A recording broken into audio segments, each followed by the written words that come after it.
Welcome to the Inner West Library Speaker Series. We'd like to start by acknowledging the Gadigal and the Wongal people of the Eora Nation on which this podcast is produced.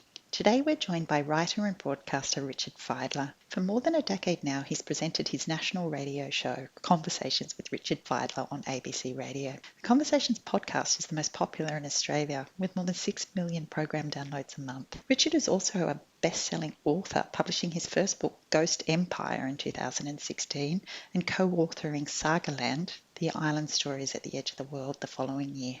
Richard is joining us today to discuss his newly published third title, The Golden Maze, A Biography of Prague. Welcome, Richard. Thank you for having me. So I'll just start with my first question. In the opening chapter of The Golden Maze, you describe your first trip to Prague in early 1990, which coincided with the last days of the Velvet Revolution. The Czech people were celebrating the recent end of 4 decades of communist rule. Václav Havel had just been installed as the president of the new republic, and the atmosphere was festive and optimistic. Can you speak a little bit about this and how it inspired you to write this book 30 years later? At that time, I was living in London with a comedy group that I was a part of way back in the day. We were performing a theatre season, and 89 was Europe's year of miracles, where one by one, the old Stalinist police states set up after the Second World War just fell down. Those governments all fell down in a wave of popular uprisings. First it was Poland, and then Hungary, and then East Germany, and when the Berlin Wall came down in November 1989, I was kind of jumping out of my skin, just absolutely wanting to be there because it wasn't far from where I was living at the time. You know, London, that's just down the road by Australian standards. So when our theatre season ended, I met up with my girlfriend and we went to Berlin, first of all, and we had a pretty amazing time there, which I haven't written about in the book because it's just not germane, because it's not about Prague.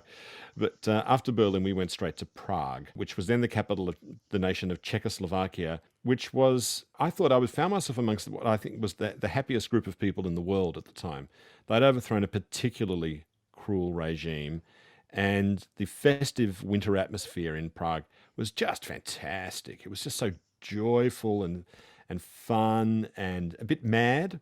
Everyone not quite believing this happy accomplishment.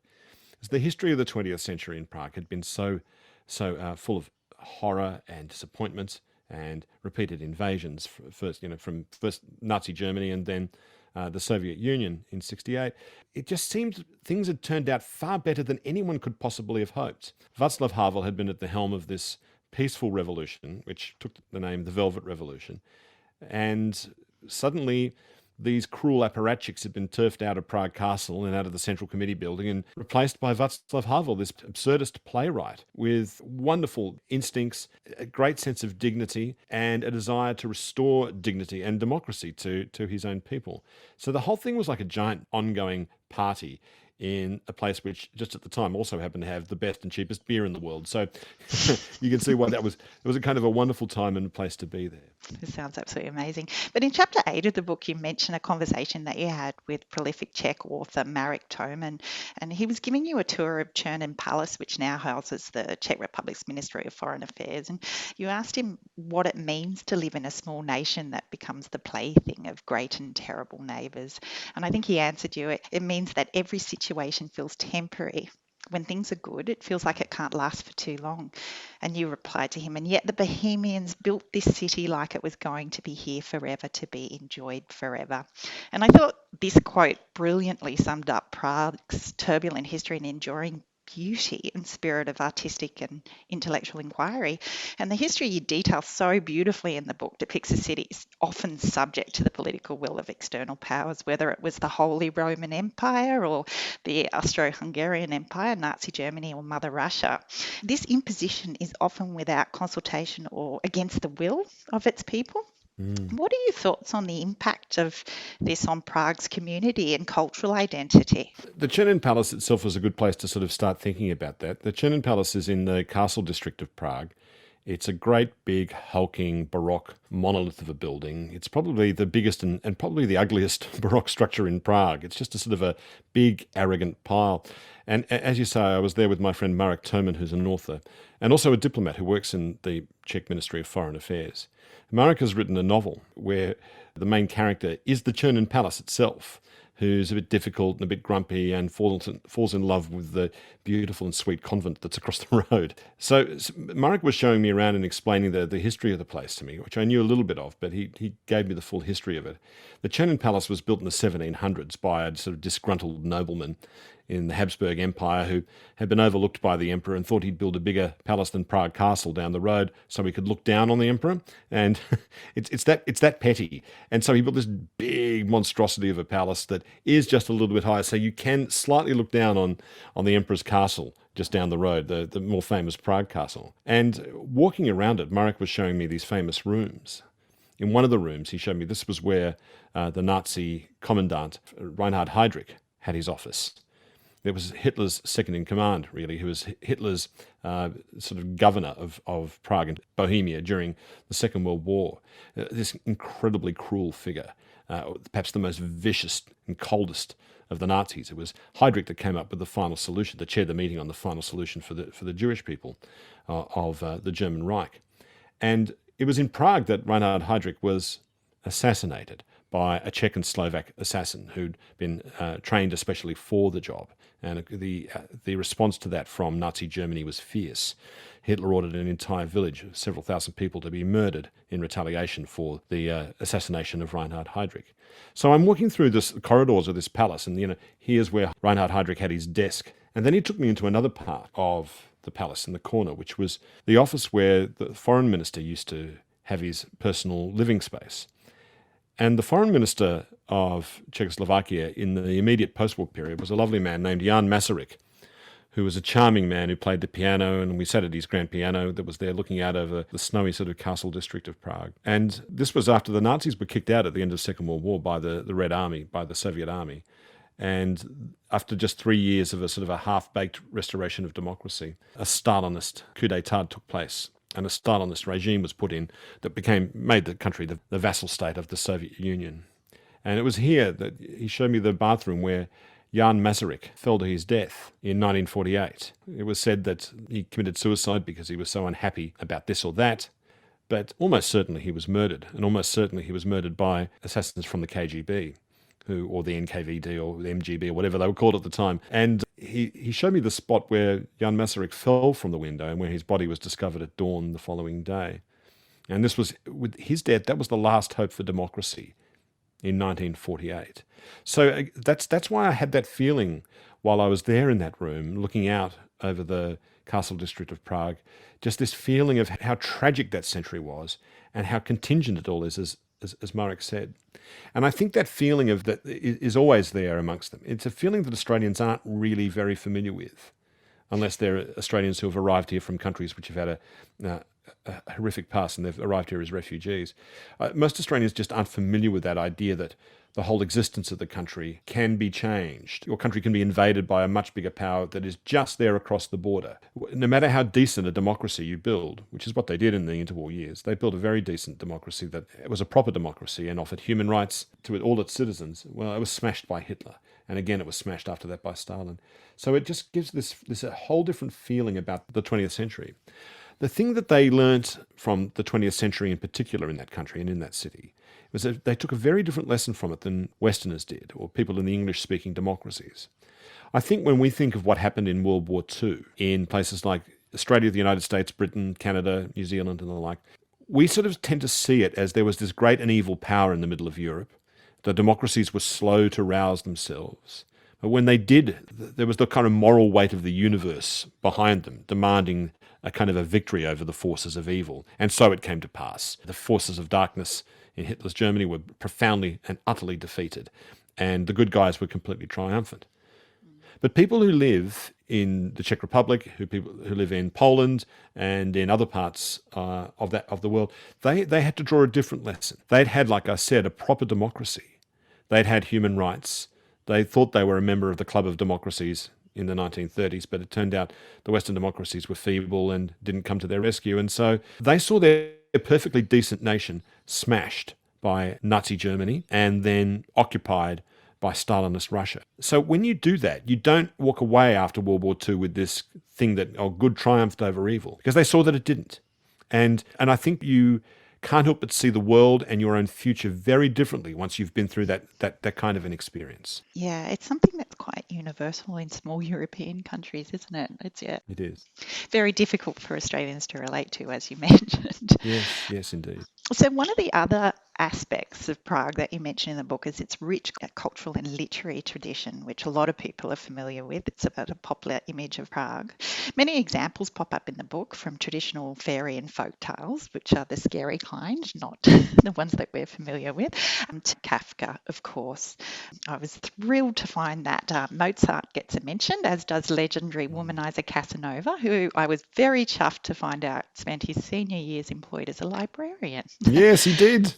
Just outside Prague. So Praguers seem to have an enduring appeal to writers, artists, and musicians over time. Why do you think this is, and do you think it's still the case? Prague itself, its name in Czech means threshold. And there's a wonderful legend about that, about the witch princess Libusha, who was said to have founded the city. She's a legendary figure. There's no evidence that she existed other than the fact that she's mentioned in these old folk tales. The most likely real reason, though, for Prague getting its name as threshold is that it was set up as a kind of a trading post at a place where it was easier to cross the Vltava River, or the Moldau River as the Germans call it, on the Central European Silk Roads that went through Central Europe between Spain and China. So it was called Threshold because it was a place where you could cross the river. That seems like the most likely explanation. But it also has this lovely secondary meaning. And I see Prague as a place where strange creatures of the imagination have crossed the threshold of Prague into our world. It's Prague where we get the story of the Jewish golem, created by Rabbi Lowe from scraps of river mud from the Vltava River, a monster made out of clay who's a guardian of the Jewish community and who then sort of runs wild. It's Prague where the word robot enters the language. That appeared in a play written in the 1920s by the Czech playwright Karel Čapek, who wrote a play called RUR, where you see these artificial humanoids on stage that he called robots, which robot comes from a Czech word, which means forced labour. And it was Prague where Franz Kafka wrote Metamorphosis. And Prague's never mentioned in Metamorphosis. It's never mentioned in the trial, but you just feel that the landscape of Prague, the cityscape of Prague, is throughout both those stories. And it's in Metamorphosis that you have his character Gregor Samson waking up one day to find himself transformed into a huge cockroach. So Prague seems to be the natural place where these creatures of the imagination come into the world, this threshold. It's also a crossroads of Europe. There's a wonderful drawing I found, a print from, I don't know when, I think it might have been from the 17th century, which drew the map of Europe as looking like a great lady on her side, and her heart is where Prague is, where Bohemia is. So Prague has been this point of intersection between the Western Slavs, between the Germans and the Jewish people of the area. And at the same time, you always had Polish people, Hungarian people, and a great many German people and Jewish people living in the city on an ongoing basis. So it's always been this crossover point. That's been the plus side, if you like, the upside of having great and terrible neighbours on your border. It does mean that your city can be a point of intersection between all these nearby cultures. And at the same time, the Czechs want to insist on their own distinct culture, and reasonably so, because they've always worried that they were going to be subsumed by their greater and more powerful neighbours. Prague's changed a lot over time, and modern-day Prague has become a tourism hotspot. The figures you quote in the book are that in the 2 decades between 2000 and 2019, which is when you last visited, annual visitor numbers have jumped from 2.6 million to just under 8 million, which is huge. And I loved a quote from one of your interview subjects, Ratislav Brebenec, former political activist, musician, and member of the brilliantly named People of the Plastic Universe. And he said, once it was Russian soldiers, now it's tourist. I can't decide which one is worse. You spent some time in Prague last year while researching this book. How does this modern day Prague compare with the one that you first visited 30 years ago? Oh, yeah, I thought a lot about this. I mean, there are so many tourists in Prague. Well, up until the COVID crisis, there have been so many tourists in Prague. So many. Even the middle of winter, the Charles Bridge, when it's not snowing, is still full of sightseers and tourists. And I wondered if I even had a right to complain about that, given I'm just one of them. But I can complain, I suppose, but it seems unfair to do so. One of the problems about having the place loved to death like that is, firstly, it drives the locals from the city centre, which is happening in beautiful cities, picturesque cities all over the world. It's even happening in Hobart, where people can no longer afford to live in the city centre when the landlords can rent their place out as an Airbnb. And so then the character, the whole of this charming centre of the city is given over to people wandering around from elsewhere who don't stay and who contribute nothing other than what they bring to tourist industries. It means there's been an exodus of significant shops, shops that once sold. Well, to be honest, there were shops that under the communist regime that sold nothing much in particular. There were shops that sold under communism, as I recall, that sold like about 10 different kinds of mineral water, and that was sold as medicine. Like this mineral water from Kalovivari would be given for arthritis, whereas a mineral water from Český Budějovice would be given for headaches or migraines or something like that. All those shops are gone, of course, and they've been replaced by the kind of touristy shops we often see in the main central malls in Australian cities, the ones that in Australia that sell novelty boomerangs and kangaroo paw can openers and tea towels with Uluru on them. Today in Prague you find instead shops that sell matryoshka dolls, which are actually Russian rather than Czech, bottles of absinthe and Franz Kafka tea towels, but not Kafka's books. There is all of that. That's the price I think they've paid to fix up the city. When I first went there, in the aftermath of the Velvet Revolution, the place was sagging and falling down. The upkeep of the buildings it was in a bad state. There was a lot of scaffolding. The buildings were grimy and run down, but that had a kind of a charm to it, I thought, at the time. I kind of loved that. When I went there for the first time, I was able to stay in this hotel on Wenceslas Square called the Grand Hotel Europa, which is being renovated at the moment and being turned into a 5-star business hotel. But when I went there in January 1990, it was this Art Nouveau palace with incredibly ornate and beautiful fittings, but with threadbare carpet and wallpaper peeling. And it was a bargain. It was incredibly cheap to stay there. The lobby was full of people working for the secret police, which gave it a kind of a seedy glamour. And they were some of the rudest hotel staff I've ever encountered in my life. So it has changed profoundly. And part of the price of that as well, by having the streets so full of tourists, is that during those daylight hours, it's lost a little bit of that magic. It's lost a little bit of that eeriness, that prickling sense of strangeness that I detected when I was first there. But you can still get that feeling late at night and very, very early in the morning. I found that if you cross the bridge at like 2 a.m., the Charles Bridge at 2 a.m., or walk through parts of Malastrana or the Old Town in those wee small hours, you get that prickling feeling of oddness, of something that's about to appear but never quite does, which is a delicious feeling. And I'm glad to say you can still get that feeling, but you need to be alone in the streets to have it. It's a shame, isn't it? Either that or go in the middle of winter. Go in the middle of winter, there's still a bazillion tourists there, I'm afraid. That's when I was there. There's absolutely nothing for it. They are trying to do something about it. They are sick to death of hordes of young British men arriving on stag nights who get themselves massively drunk on tons of beer and end up puking in the streets. I mean, they're a bit tired of that.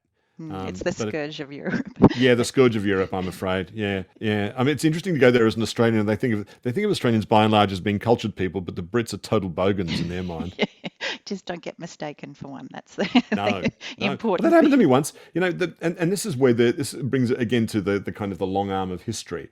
When I was there in 1990, someone heard me in a bar in a pivnitsa, as they're called, the beer halls there, heard me speaking English and assumed I was British, and came up to me and said, "Oh, why did you do it?" And I said, "What are you talking about?" And he went, "Oh, Chamberlain, appeasement, 1938.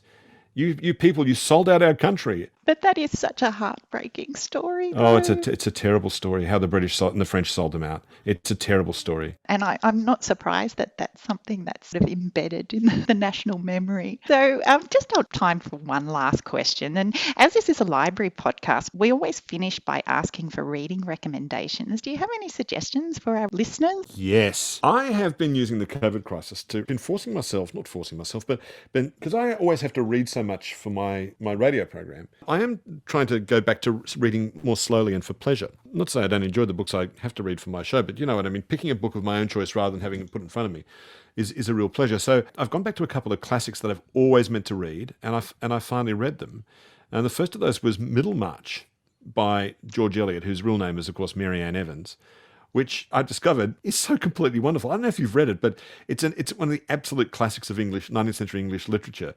And it just contains a whole universe within this little small town that it takes place in. And it's a truly great novel because you read it and you think, oh, this is a novel about this. And then you go, oh, now I see it's actually a novel about this. And then you go, oh my God, it's actually about this. So I love that feeling. And the precision of her language is amazing. But I have to say, though, as much as I loved Middlemarch, the star book I've read over this year has been The Master and Margarita by the Russian novelist Mikhail Bulgakov, which is, again, another absolute classic, written in the 1930s. It's an extraordinary novel of what happens when the devil comes to 1930s Moscow with these henchmen, one of whom is an assassin, another is a choir master, and the third one is this disgusting black cat. And it's intertwined with the story of Pontius Pilate. It's all done so brilliantly and thrillingly, and it's hilarious at the same time. And terribly moving. So it's so wonderful to pick up books you've been meaning to read for ages that you know have been hailed as classics, that you approach with high expectation and you go, oh man, this deserves all of the praise it's had over the decades. So it lived up to its reputation. Yes. Yes. Yeah. Thank you so much, Richard. Thank you for your time. Oh, it's a pleasure. Thank you. Lovely to chat. If you'd like to hear more from Richard, The Golden Maze has recently been published by HarperCollins and is available now at all good local booksellers. We also have several copies available via our online catalogue in book, ebook and e-audio formats. While you're there, you can also check out Richard's previous titles or take advantage of some of his reading suggestions. You can find many of these titles in several formats available for reservation in our online library catalogue. Thank you for listening, and look out for more upcoming digital content through the Inner West Library What's On and social media channels.